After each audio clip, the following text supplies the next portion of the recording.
De politie zelf is ex-krokken van de cijfers. Haast 1500 keer waard er inbrutsen in 2010. Verleden jaar weer het tal inbraken 400 heger. Uit verhoren van de vertochten toch blikken dat de economische crisis een rol speelt. Verhaal van ik red het niet meer. Ik ben alles kwijt aan centen, aan bijvoorbeeld de woningkosten.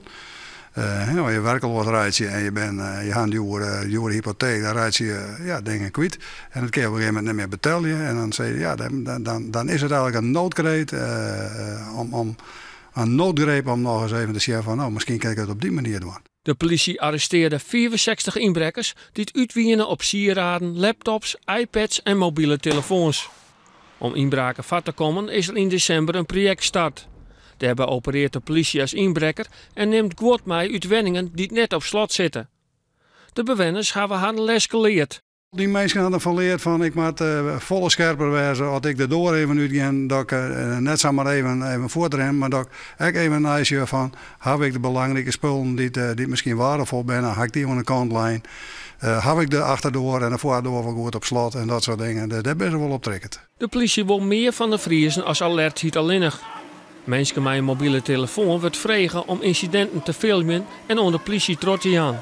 En hoe eerder wij die beelden hebben, hoe efficiënter wij werken kunnen, hoe eerder we de dieren binnen hebben, hoe beter het is, hoe eerder we dus de criminaliteit zien horen. Daarbij sluit Friesland hem aan bij de landelijke campagne.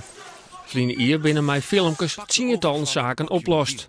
Maar wees alert bij het filmen, zei de politie. Hoge afstand, goed om je heen wat er gebeurt. Tuurlijk, dieren die zorg ik wat er gebeurt en die kunnen erop reageren. Dus hou wel afstand erbij, dat adviseren we. De landelijke campagnes zei dat ik. Landelijk ik aandacht voor het verhaal van het beeldmateriaal. En daarin werd geadviseerd van film al, maar neem geen risico's. Bij de passenconferentie Joert werd ik bekend maken dat 63 politiemensen in Friesland verliezen hier slaan of skopt binnen. De korpsleiding neemt dat aantal zorgwekkend.